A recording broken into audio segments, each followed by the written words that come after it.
is now my honor to introduce our master's degree speaker, Mr. Tom Inch. Tom, would you please come to the podium? While Tom is coming forward, I'd like to introduce Tom. Tom grew up in a family with a long history of educators, from those that taught in a one-room schoolhouse to the university classroom. He has also served several decades as a Lutheran minister. Throughout his career, he has always been connected to education, either through his congregation or as a volunteer in the local school system where his girls attended classes. In fact, it was the local school officials who encouraged Tom to transition from the pulpit to the classroom.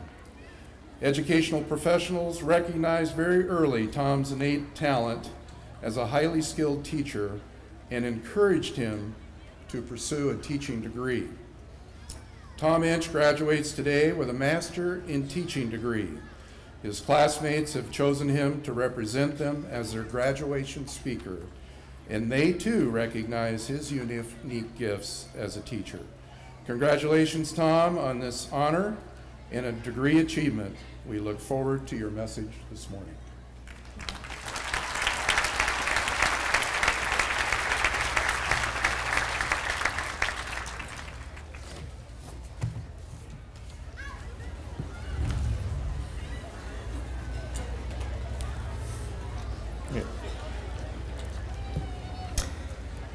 President Bassett, faculty, staff, honored guests, fellow students, mom and dad, spouses, children, and anyone else I might have missed. For all of those of you who are participating today in this commencement ceremony, I want to welcome you and I want to thank you for all of your unfailing support. The instructions that I received for today were very clear. Express what you would like to say to those with whom you graduate, and keep it under 5 minutes. The first shouldn't be too difficult, but being a pastor, the second I'm not too sure about. I was fortunate to do my student teaching in the 4th grade, and I'm not sure that we appreciate the depth and the breadth of the knowledge and wisdom of 10 and 11-year-olds. But I would like to share with you some of the wisdom that I picked up, and I believe that it is applicable across the board. First, read and follow all directions. Nothing I saw garnered more frustration for the kids that I learned with than watching them get assignments back when they had read only half the question and therefore made a whole mistake. How's that for hidden math fractions?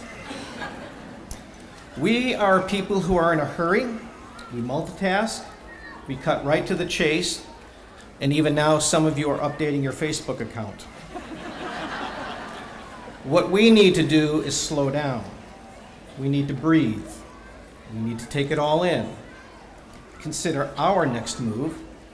Contemplate the implications not only for ourselves, but for all the others that are around us. Enjoy the moment with those whom you are with.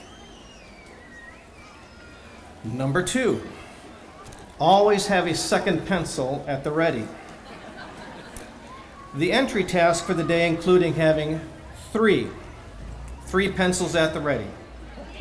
A simple thing, get them out of your desk, get them sharpened.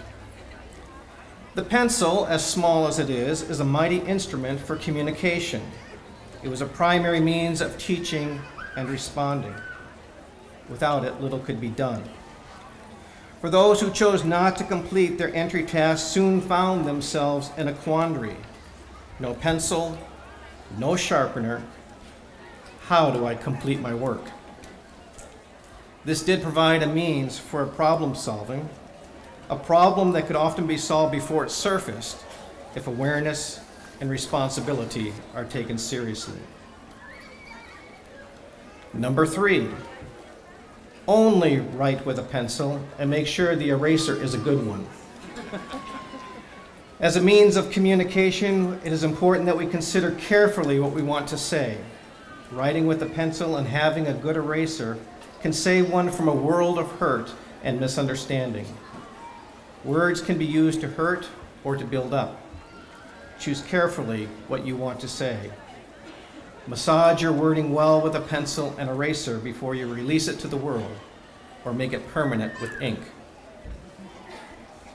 Number 4, you can learn a lot from the Lorax.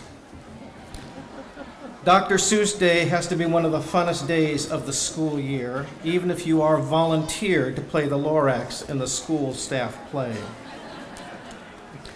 The Lorax is a not too subtle story about our need to care for the environment and much more. Dr. Seuss was green before green was cool. Yet the whole of the book can be summed up in the wisdom of the Lorax in these 2 words: unless you. Unless you. There's no time to wait for another to step up. Others may, can, and will join with you. But if you are waiting for another to take a lead, you will wait. Unless you. Number 5. Remember, today is a brand new day. What fascinated me most was how quickly these kids got over things. As hurtful of themselves and of each other as they often could be with their words and actions, as frustrating as they often were for me in the classroom, each day was a brand new day. By the end of the first week, it was not uncommon to meet men at the door each morning with a hug. Regardless of what had happened the day before, with the morning bell, a new day had begun. All was forgiven and forgotten, and we had another chance to be in each other's lives. Graduates, I salute you. You have done fine work. You will make a difference. And remember, each day is a new day.